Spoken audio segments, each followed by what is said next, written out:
morning, everyone.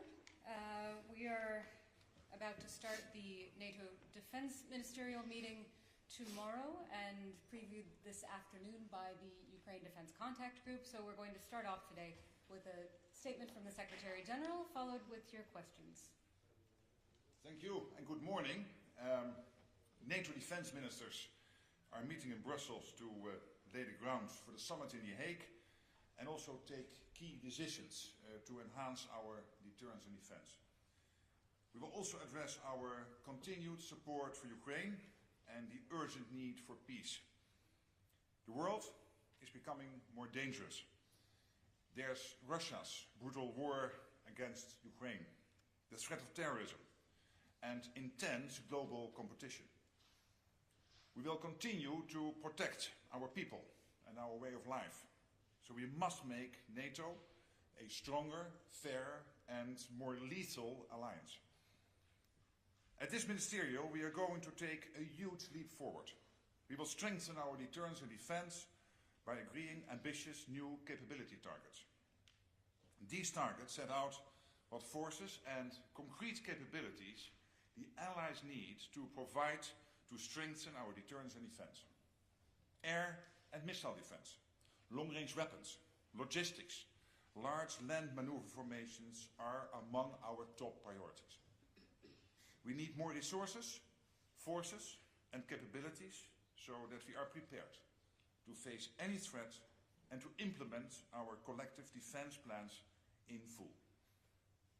To deliver on our new targets, it's clear that we will need significantly higher defense spending. That underpins everything. European allies and Canada have been stepping up.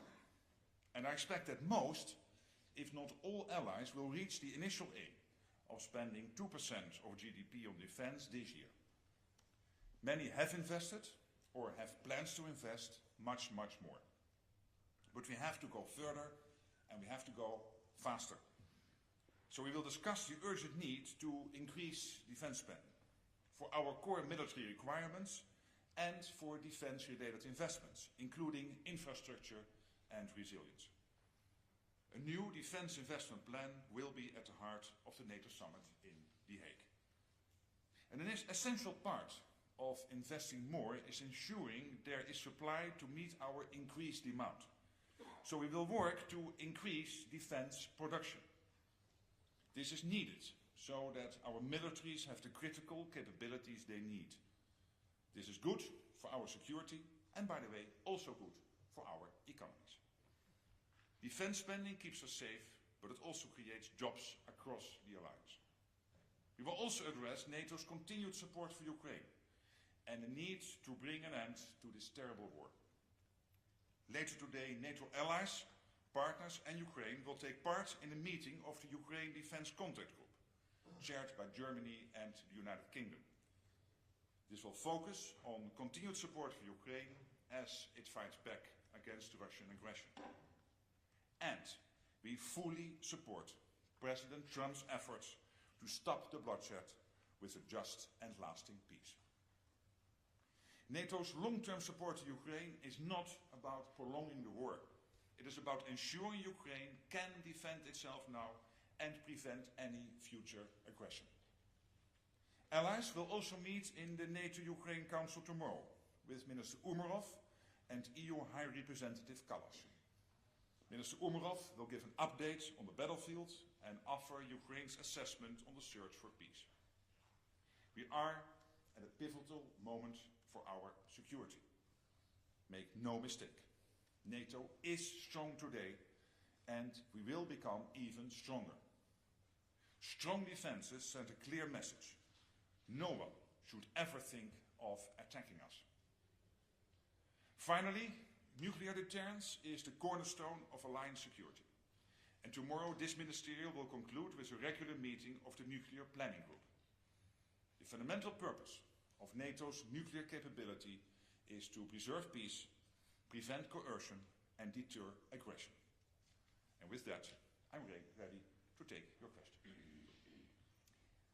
All right, we'll start with the gentleman in the fourth row with the glasses.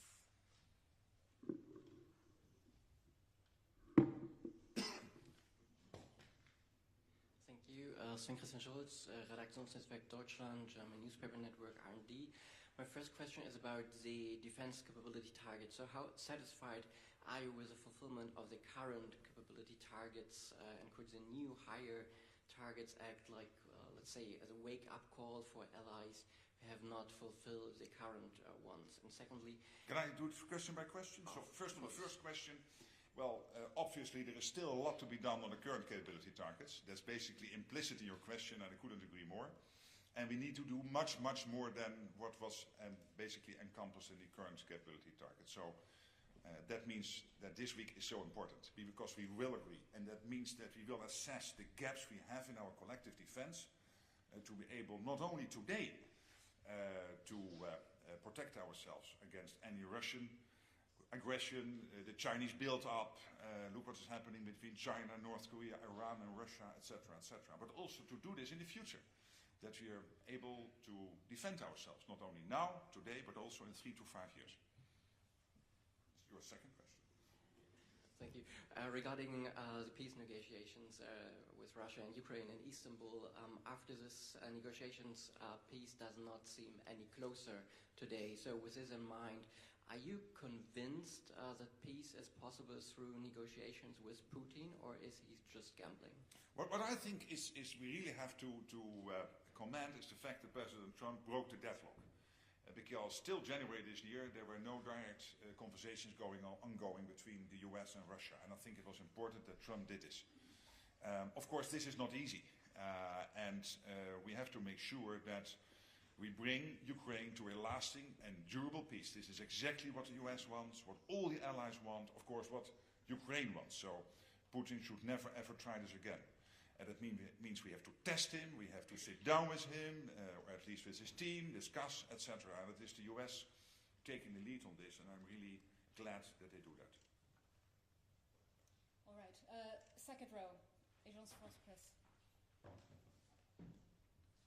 Hello, Secretary General. Good morning. Couple of related questions. You told President Zelensky in Vilnius that Ukraine is a priority at the NATO summit, but it seems there will be no progress on Ukraine's desire to join the alliance, and there will be no commitment from allies, like in Washington, of a broad support package for Ukraine. So isn't the priority on Ukraine at the Hague summit to avoid upsetting Donald Trump? And Can I, on your first question, and then we come back to you, because otherwise we have to make notes.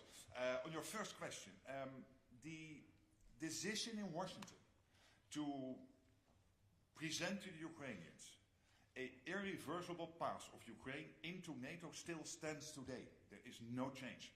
By the way, it was never promised to Ukraine that potential NATO membership would be part of a peace deal or a ceasefire. But that long-term commitment, that irreversible path is there, and we are building the bridge through the command in Wiesbaden, what we are doing together with Ukraine in Poland, capturing all the lessons, the ongoing support for Ukraine on a day-to-day basis. And on your second question, the first 3 months of this year, this is not news, I mentioned this before, allies have pledged 20 billion euros again for Ukraine in terms of military support compared to the 50 billion last year, full year. On the first 3 months of this year, again, 20 billion, and more will come in. We will have the UDCG today, the Ukraine Defense Contract Group, and I'm absolutely confident and have reason to believe that more commitments will be made today. So that's ongoing. So there is no change there, because we are all united, including the United States, Canada, and all European allies, that we have to make sure that Ukraine can sustain in the fight, and that we can bring this terrible conflict, this Russia's war of aggression against Ukraine, to a durable and lasting end. you say that you're all committed, but for the first time since this format started, the US Defense Secretary is going to skip the contact group. What does that say about US commitment to Ukraine? And haven't they gone completely AWOL on supporting Ukraine? This is Pete Hegseth's second visit to Brussels since he became Defense Secretary of State for Defense of the United States, which happened in January. He will be here for the second time this year, participating in the meeting tomorrow. The US will be present today in the UDCG. The US is completely committed to NATO, completely committed to our joint endeavors when it comes to Ukraine. There's no reason to doubt that. And whether someone is participating, yes or no, in each meeting, let's not forget, these meetings take place most of the times in Europe, so it will not always be possible for US officials to participate in every meeting. All right, coming to this side of the room. Fourth row, orange jacket. Thank you so much, Alexandra von Morning. with DW. I was wondering about Ukraine's role at the NATO summit. As we understand, Ukraine is invited, Yes. but there is at the moment, at least apparently, no meeting of NATO-Ukraine Council planned at the leaders level. So for you personally, as Secretary General, how important it is for you, for President Zelensky, to play a big role during this summit, and also how important it is for you, condemnation of Russia and also the aid for Ukraine to be prominently featured in the summit's communique? Indeed, I invited Ukraine to the summit. We will, as soon as possible, bring out the program with more details. When it comes to Ukraine, NATO, we will have, and this is very important today with the defense ministers, the Ukraine Defense Contact Group, we will have a NATO-Ukraine Council tomorrow, and we will continue having these meetings and making sure that we coordinate to the max. And the summit will play a role there, absolutely. And Zelensky at the summit? Again, I invited Ukraine, and we will bring out the program in due course. You will see what happens, yes. All right, just in front of her in the white. Roxolana Lisovska, Public Broadcasting Company of Ukraine. We all are waiting for the NATO summit, and could you please confirm whether it is true that the NATO summit communique will be shortened and will not include words Ukraine and Russia? If yes, why, and what can we expect to see in this communique? Well, of course, we are still working with allies and through the North Atlantic Council on the communique. I think this summit really should concentrate on a few issues. Really concentrate. One is a huge increase in defense spending to make sure that we can keep ourselves safe, not only now but also in the future. Related to that, making sure that we really that our defense industries will put in extra production lines, extra shifts. For that, they need to know that we are spending more. They need to know what the capability targets are. And the capability targets we will decide on tomorrow, and on the spending we will decide at the summit. And that combination will make it better, easier for defense industries to take their necessary commercial decisions. Not to increase prices, but to increase the production lines, to increase the shifts, so that our great and beautiful defense industries in the US, in Europe, in Canada will produce much, much more. And of course, Ukraine will be discussed and on the agenda at the summit. There's no doubt. All right, the gentleman in the gray jacket and glasses. Dmitros Kukla, National News Agency of Ukraine, thank you so much. Do you expect the ministers and later on the summit, the allies will make a contribution, fixed contribution for assisting Ukraine, like it was 40 billions of a year or last year? Do you expect that will be fixed for next year and next years, let me say so? And the second question, if I may, do you expect Ukrainian side will inform you on the strikes on the strategic aviation and on the blow up of the Kerch breach, details and what kind of assessment NATO have, it will influence the overall security situation? Mm-hmm. Thank you. Well, on your first question, it's even better. We don't have to wait till the summit, because as we speak, over the first 3 months of this year, NATO allies have again committed, pledged 20 billion to Ukraine. And again, this compares to the, in total, 50 billion which was pledged last year, from which 60% came from the United States allies, so Canada and the European allies. 59-60%, so almost 60% of that 50 billion.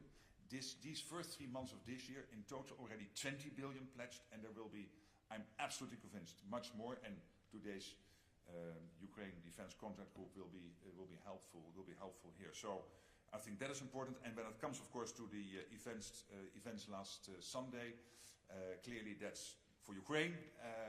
And let's not forget that the capabilities they hit were the capabilities the Russians were using to attack innocent people, going about their daily lives in Ukrainian cities and communities. I think we really should take note of that. Okay, fourth row center.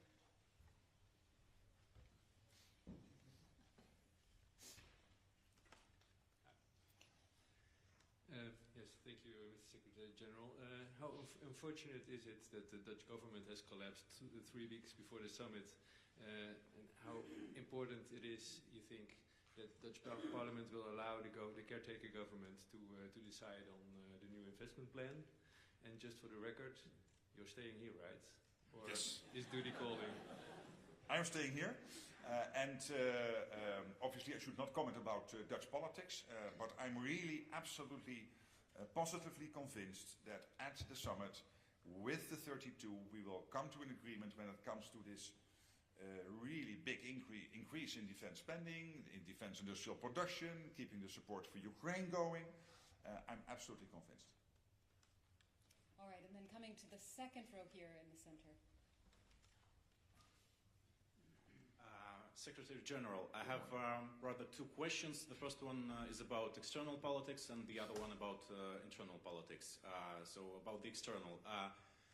The United States plan to withdraw their troops from Europe. How would Russia and China and the other countries that are not so friendly to NATO evaluate that? And the Can I do it question by question? So on your, yeah. and then you can then ask the second question if the gentleman is able to sustain that position. Yeah. On the first question, there are no plans at the moment for the US to withdraw troops. What we do know is that, one, the US is completely committed to NATO. They expect European and Canadian allies to spend much more, because why would they spend X percentage on defense and then the rest of the alliance a lower percentage? So we have to increase spending, first of all, because we have to reach all those capability targets and close the gaps we still have to make sure that we can also fight the Russians if they try to attack us in 3 to 5 years, but also to equalize with the United States. And I think that is only fair. And then we know that the United States, of course, Europe, NATO is extremely important, because for a safe United States homeland, you need a safe Atlantic, you need a safe Arctic, and you need security in Europe. This is all three crucial for the United States. But at the same time, we know that the United States also has to, because they are so big and so powerful, have to concentrate on other theaters in the world, like the Middle East, and of course the Indo-Pacific. So pivoting somewhat more to these areas is only logical. And what we have to make sure is that there will be no gaps in our capabilities, etc., etc. And I'm absolutely convinced that is exactly the way we will go ahead on this. Well, it was the ambassador of the United States to NATO, Matthew Whitaker, who announced this plans to withdraw. So at the moment, I see a contradiction between your words and his words. No, because we speak every week, and I know exactly what he said. And what he said is exactly as I said. We have to pivot more towards other theaters, one, and we will make sure that there will be no capability gaps in Europe. The second question, internal, you said that the NATO plan to increase defense spending, and do you expect the European member states to cut their social spending, like healthcare, like pensions and unemployment payments, stuff like that, in order to increase budget spending on defense issues? Well, first of all, let's agree why it is necessary to spend so much more. That is because the Russian threat is there for the long term, and the Russians, as we speak, are reconstituting themselves at a rapid pace. I mentioned this number before, the fact that with only having only a 2 trillion economy compared to a 50 trillion economy for NATO, 25 times bigger, they producing 4 times more in terms of ammunition than the whole of NATO is doing. They produce in 3 months what the whole of NATO is producing in a year, whilst they are only 2 trillion compared to our 50 trillion, so 25 times smaller than NATO. So that means that we really have to ramp up our defense spending. Munition, priority number 1, but also all the elements I mentioned, including command and control, maneuverable land formations, long-range missiles, air defense systems, etc., etc., to keep ourselves safe. Then, of course, if that means for countries increased defense spending, you will come to the political question where to get it from. And then it's up to the politicians and the national consensus how to do this. And there are generally three areas. You can increase taxation, you can increase the debt, or you can try to find savings elsewhere. But this is up to national politicians, not up to me. I only need to make sure that collectively we have what we need to prevent us from taking out the Russian language courses. All right, and just next to him in the second row.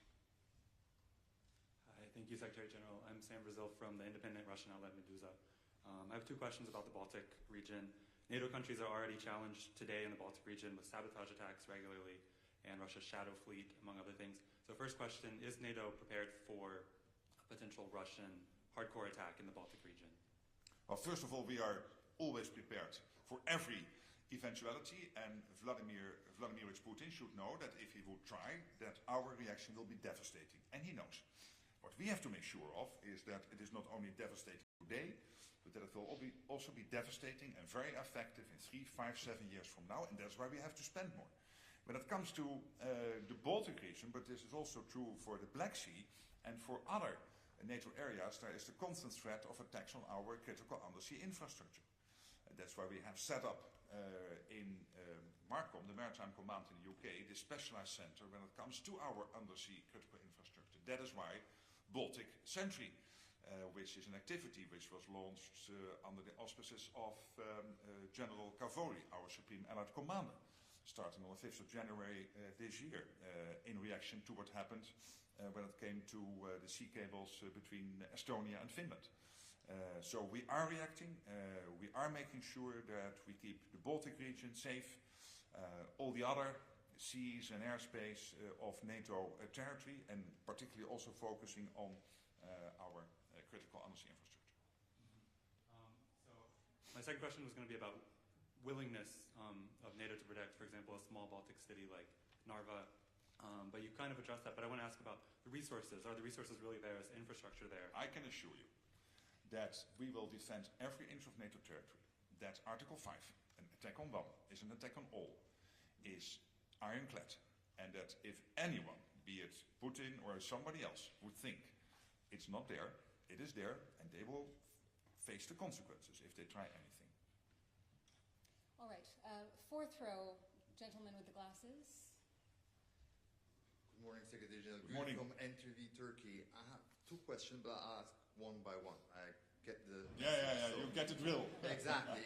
So, would it be wrong to frame the discussion in Den Haag, in La Haye, about, on the one hand, involving European countries in increasing their defense expenditure to 5% and committed to Article 3, versus a clear, enduring also commitment from the US that they are faithful to Article 5. On this issue, because this is raised many times, I also answered the question last Monday in Vilnius, and I'm so happy that you asked the question again. The United States is totally committed to NATO, completely committed to Article 5. Not only because, for historical reasons, not to repeat the mistake after the First World War, when they retreated from the European continent, but also for practical reasons, because to defend the US homeland, they need a secure Atlantic, a secure Arctic, and a secure Europe.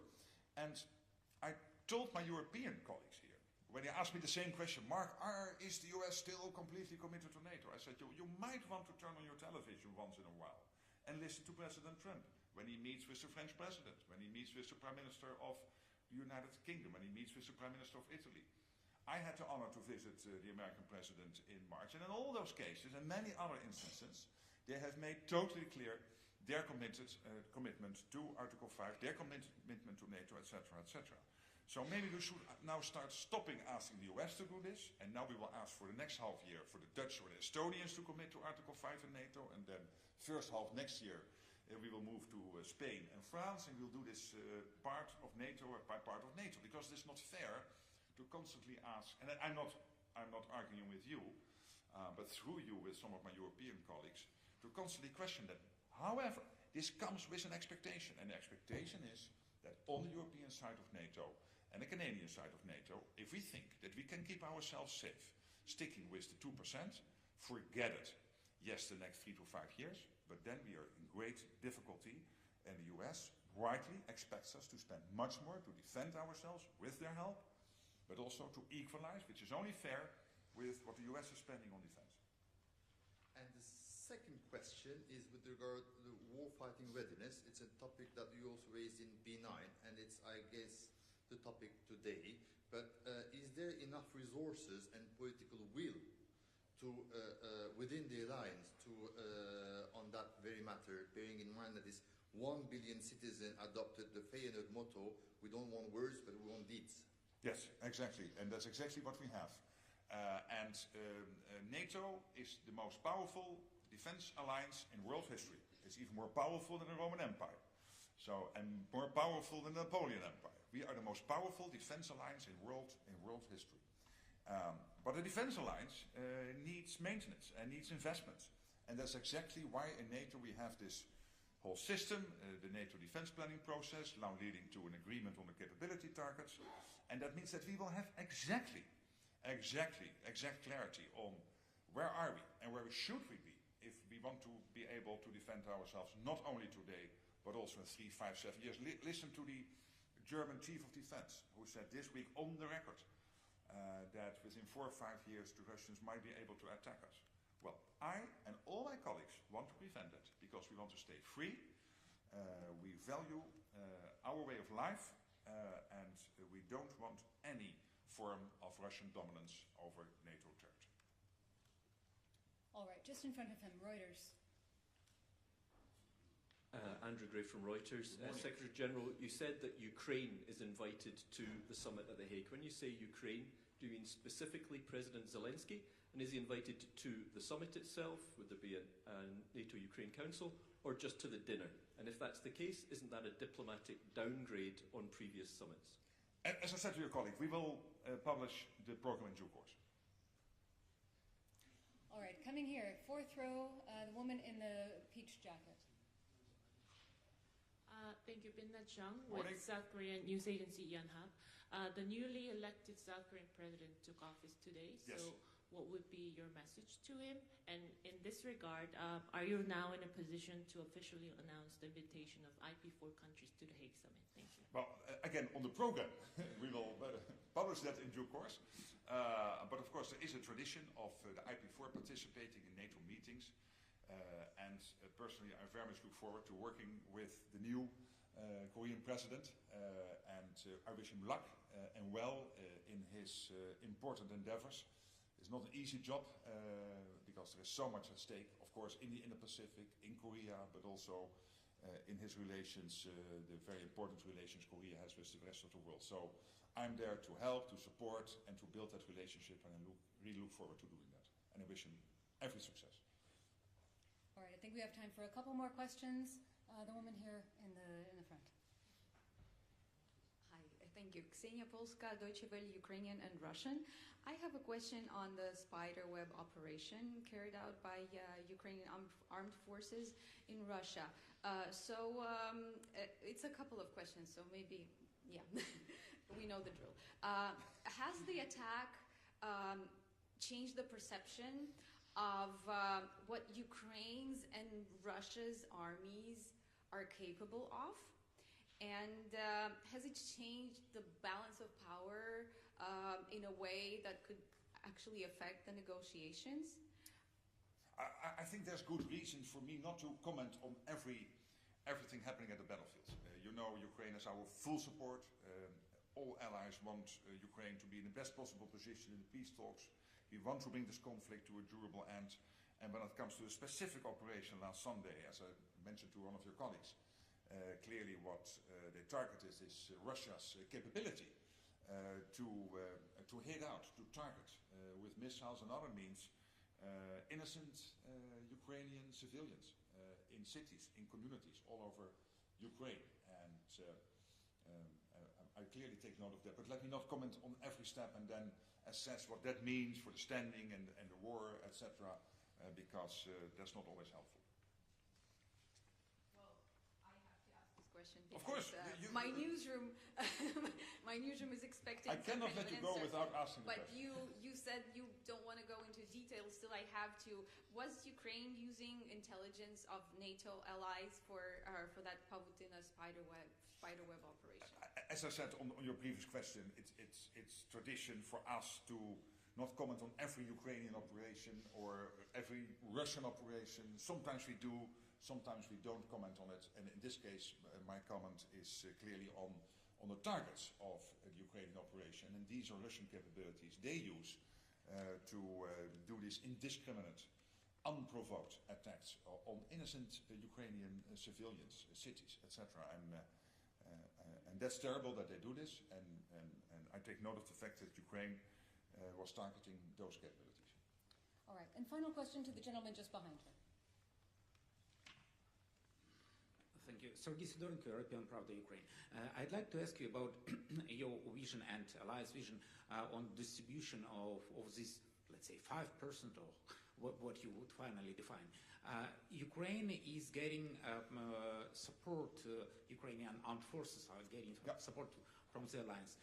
Do you see that this support can be accounted as part of hard security expenses, or it could be only a kind of defense-related expenses, or it can be both, or it's still under discussion? And anyway, would Ukraine account for taking part in this high investment, which can amount up to 5%? Thank you. First of all, it would be strange and not wise if in NATO we would take decisions on spending more and then doing it in such a way that it would somehow work against Ukraine getting what it needs going forward to stay in the fight and be in the best possible position in the peace talks. So we will make sure that we will design the new investment plan in such a way that it will not impact the way our allies are working with Ukraine to make sure that you have what you need to stay in the fight. All right, thank you all so much. We will see you back here tomorrow. Thank you. See you tomorrow.